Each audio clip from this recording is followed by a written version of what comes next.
What's up, everybody? Today we're going to be talking about this 2009 Volvo C70. This, hands down, is probably the second best hardtop convertible on the market. Well, it ain't really on the market anymore, but it's one of the best hardtop convertibles you can buy. And these can be found well under $10,000. And today I'm going to do best I can a thorough review of this vehicle.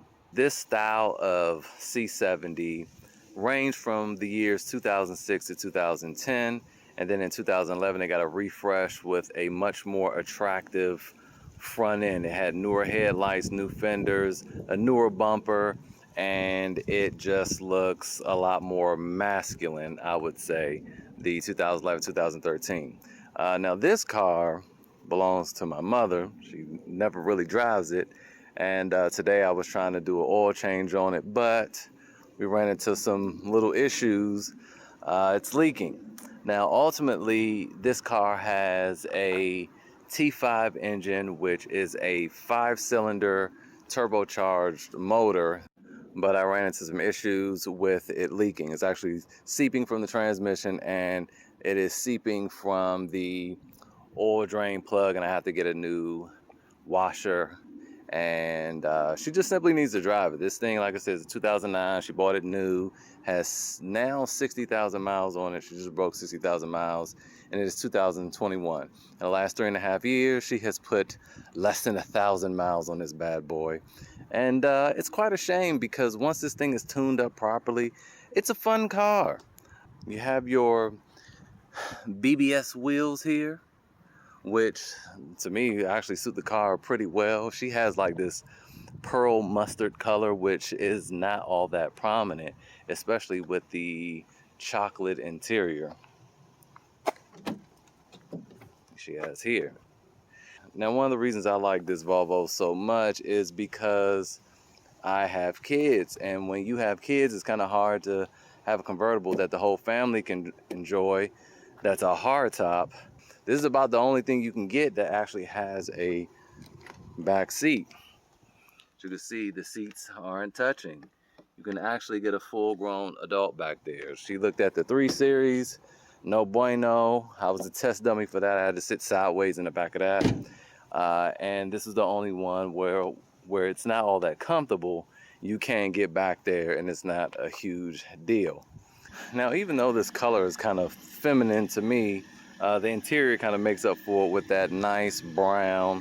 And overall, it's a very nice looking car. Now, these can be had, like I said, for anywhere. I mean, a year ago when prices were reasonable, you can find one of these for $4,000 all day. The only thing is they don't last that long. I've never seen one with 200,000 miles on it that was well maintained. You might be able to squeeze 190 out of these bad boys.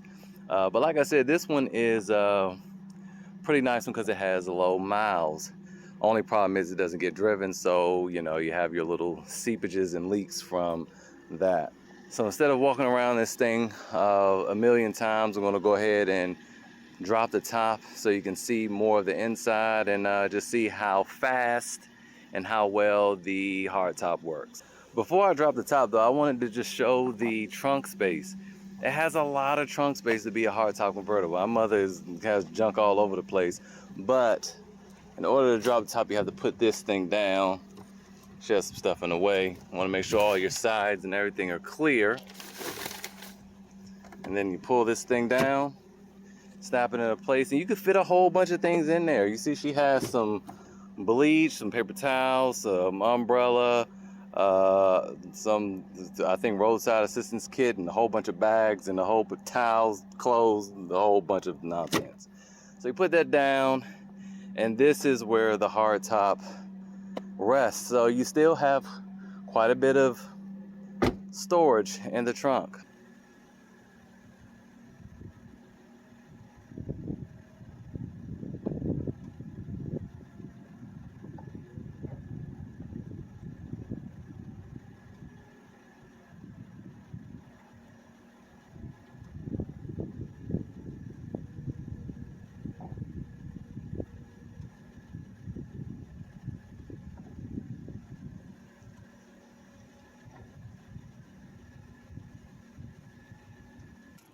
All right, so take a look at the back seat.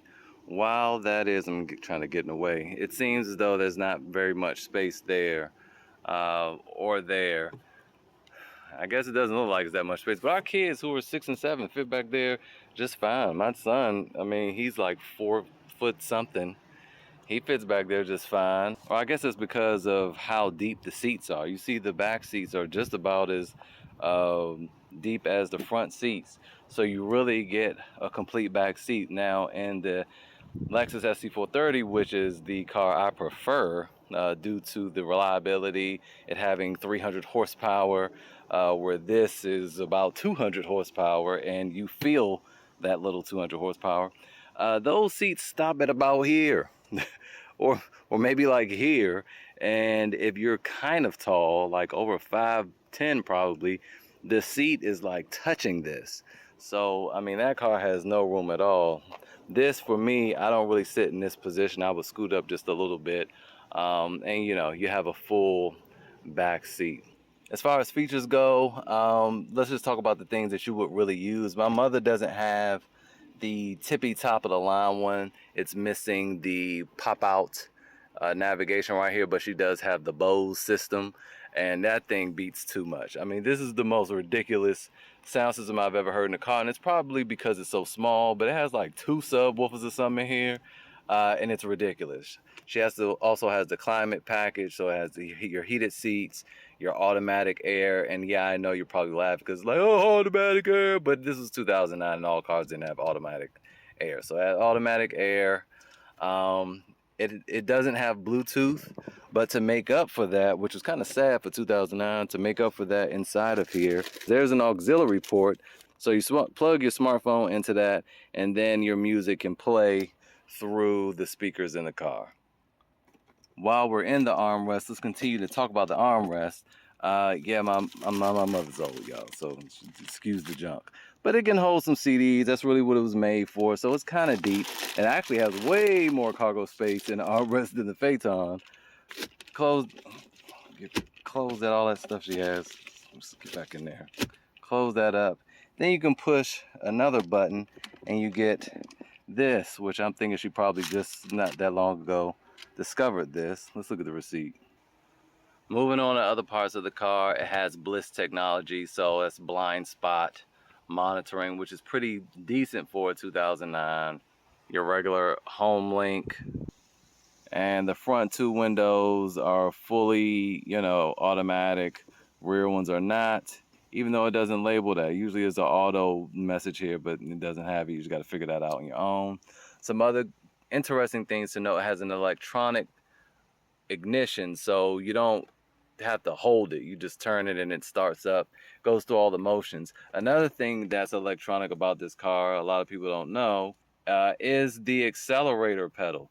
This really isn't tied to anything. It's just here, and there's a lever at the top, and then it just goes to a little box, and that box is like a sensor. It senses the, you know, the travel distance or how much you push the pedal, and it has an electronic accelerator, which to me makes me a little nervous, because if that fails, I have no idea what would happen. Then I guess you can call this a little feature. It has this gaping space here. My thoughts are, if they filled that in, they probably could have gave it some adequate Bluetooth. That's pretty much it. The car is pretty basic, which, you know, from 2009, that's a sign of the times. It has some storage on the door here. You know, some stuff there, storage there with soft closed doors. More storage back there in the back seat, and I guess you call that the wall. And of course, in the back, it also has an armrest. I mean, it's an adequate 4-door vehicle. That's a hardtop convertible. It's quick enough to pass traffic, and you know, it's cheap. So with that said, let's go for a ride.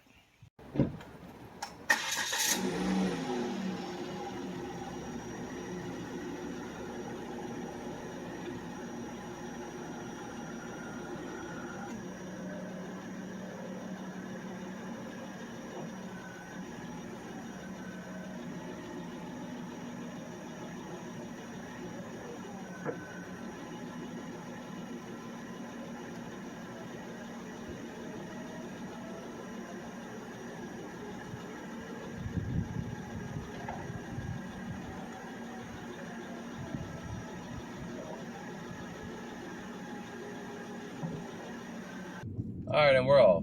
So I don't have much gas. The cheap gas is tomorrow at Shell, so we're gonna wait till tomorrow to get some gas.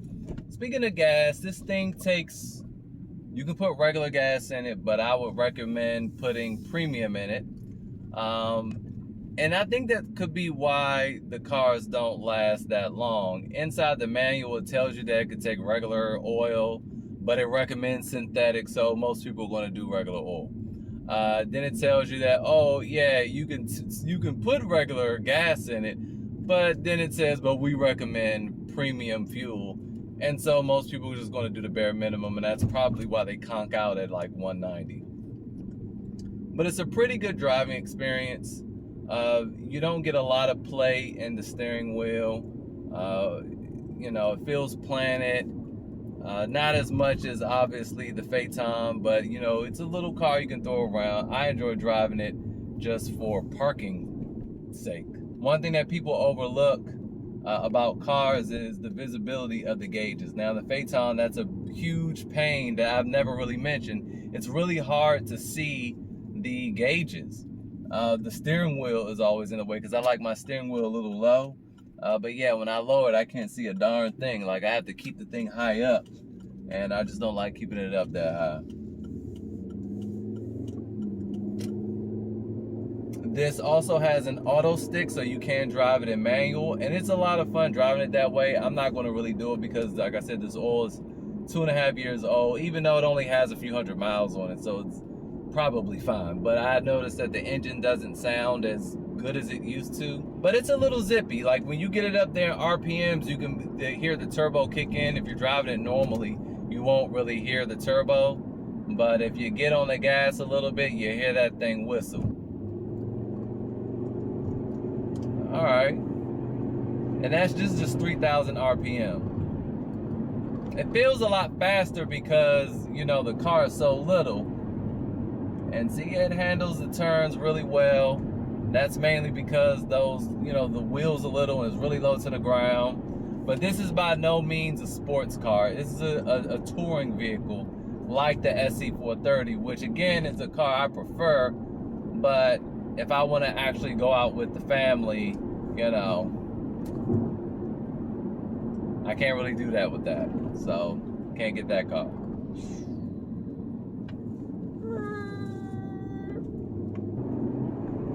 There we go.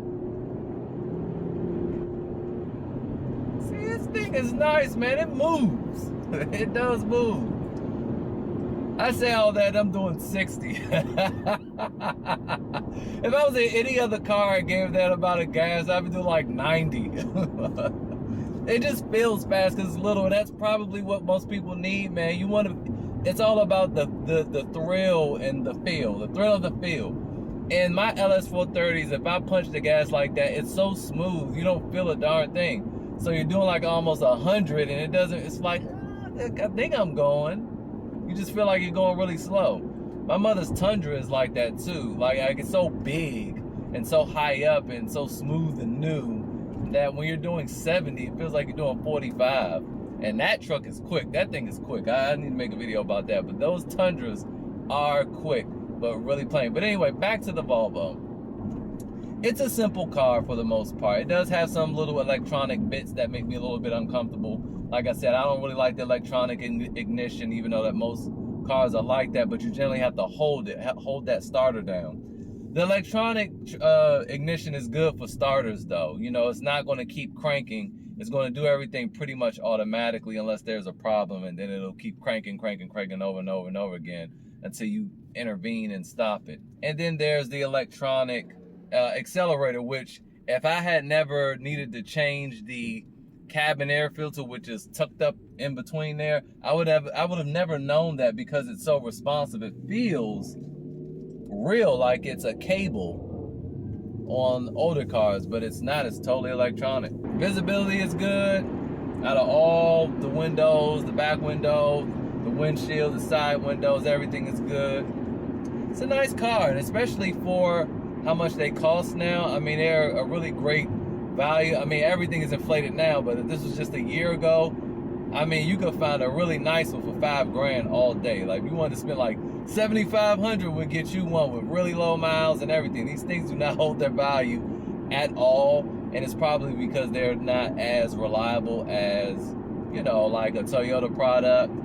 But, you know, this is not really something you daily. I can't see a hardtop convertible being a daily, even though you could daily this just fine, and, you know, be very comfortable. It wouldn't be a nuisance. It's not hard to get in, and it's not hard to get out of. It's a great car. And for it to be so low and have such little meat on the tires, it's really smooth. Like, I'm doing 80 now, and it's smooth. The seats are very, very, very comfortable. I mean, this will be a great car to drive on long trips. Again, like I said, it's a touring car, just like the SE430 is. You get into 3 Series, and, you know, these other convertibles, the seats are uncomfortable, and it's all about the performance and not about the ride, which, you know, is not always a bad thing. It just depends on what you want to do. But this can definitely handle some corners. It's a great, you know, back roads vehicle, and it's a great highway vehicle as well. And again, like I said, it's the only hardtop convertible that I know of. You guys let me know, but I've looked at them all. The only hardtop convertible that can fit 4 people fairly comfortably. Everything else is pretty much a 2-seater, and, you know, it's no bueno for a guy with a family that still wants to have a little bit of fun. Anyway, let me know what you think. I know I didn't really seem to go over much, but it's not a whole lot to the car other than the driving experience and the fact that you could fit a little small family inside of this bad boy. Plenty of cargo space. It has cup holders. You know, some cars don't even have that, especially when they're small and convertibles. Have everything you really need. A great sound system. It's ready to go. Let me know what you guys think. Have you seen any other hardtop convertibles out there? I mean, I'm looking. My mom mentioned today that she was interested in getting rid of this, and she had just threw a number out there, $3,000. I'm like, $3,000? I'd buy that for $3,000, especially with 60,000 miles on it. But you guys let me know. You let me know what you think, and thanks for watching.